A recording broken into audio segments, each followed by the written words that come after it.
C'est super bon. Oui, mais bon, ça tourne là. Ah, je suis désolé. Making your own almond syrup, usually called orgeat, is surprisingly easy and it unlocks a world of incredible cocktails. Not only is it fun to do it yourself, but more importantly, you get a way richer and tastier result that you would with any store-bought version. I have the easiest recipe for you today, as well as a killer cocktail to make with it straight away.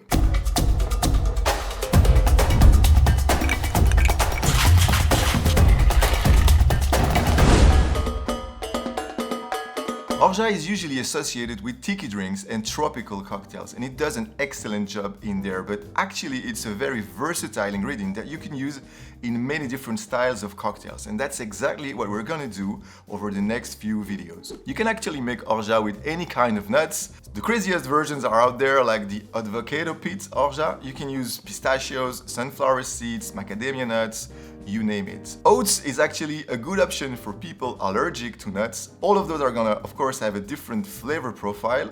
Today we're gonna focus on the classic orgeat made with almonds, but you could use the same method with your favorite nut. We actually already made a very quick and easy version of orgeat in our basic cocktail syrup video, so you can check that one out if you're feeling very lazy today, but today's recipe actually requires minimal effort for a big result on flavor. Quick note on the type of almonds. I find that toasted almonds with the skin on yields the best result, but you can use any type of almonds you have, with or without the skin, toasted or not. I wouldn't go for salted almonds though. Soaking the almonds for 2 or 3 hours beforehand is recommended, but you can definitely skip that part if you're in a hurry.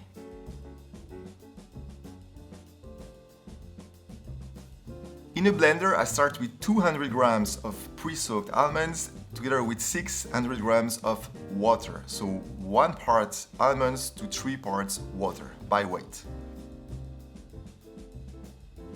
Blend until you reach a smooth consistency.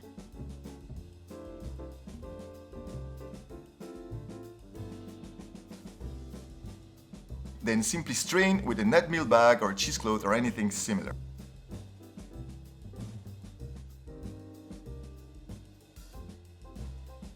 There you basically made an almond milk, which is way better than any almond milk you can buy in the store, because this one really has a lot of almonds and is a lot more tasty.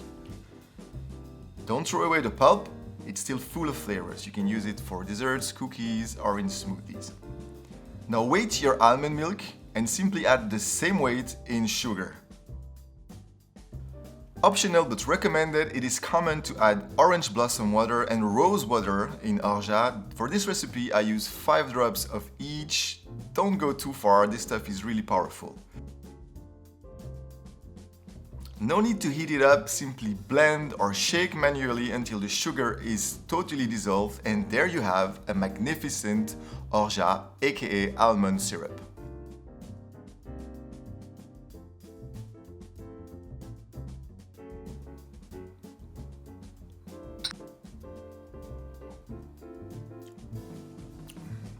So it is sweet, of course, but it is unctuous, nutty, earthy. Unlike the store-bought orgeat that always has that synthetic almond extract flavor, this one is much more nuanced and subtle, making it perfect for quality cocktails.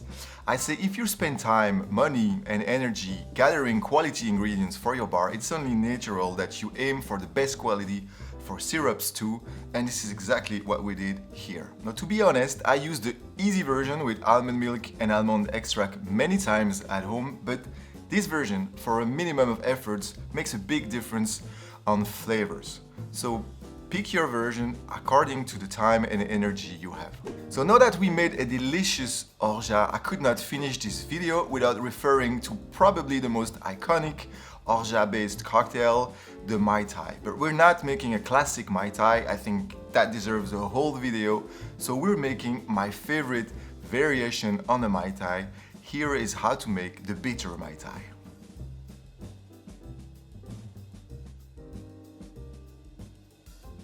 In your shaker, start with 1.5 ounces of Campari, then 3/4 ounce of rum. Aged Jamaican rum is used in the recipe, preferably Smith & Cross. 1/2 ounce of orange curacao, I'm using Pierre Ferrand, and 3/4 ounce of our freshly made orgeat syrup. Finally, 1 ounce of lime juice freshly squeezed. Add your ice and give it a good shake for around 10-15 seconds.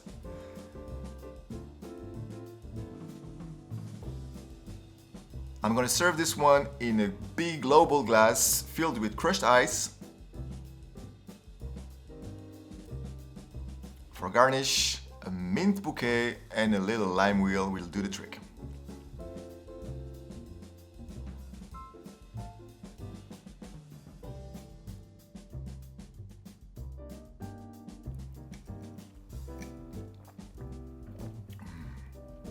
This one is so good. You could think Campari overpowers the drink, but it really doesn't, and it pairs very well with our Orgeat. The sweetness and the nuttiness is present. It's not overly bitter at all.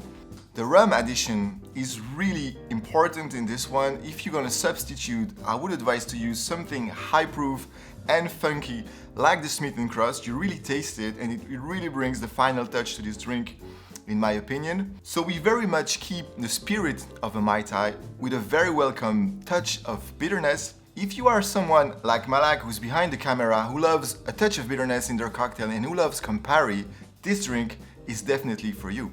At the contrary, if you are someone who's struggling a little bit with the taste of Campari and looking for a way to get acquainted, I think this is the perfect way to start. So I hope you're gonna try this version. If you haven't already, please let me know what is your favorite riff on a Mai Tai. I'm very curious. We're gonna keep on exploring a few different cocktails using our homemade Orgeat for the next few videos, so stay tuned. I'll see you in the next one. Cheers.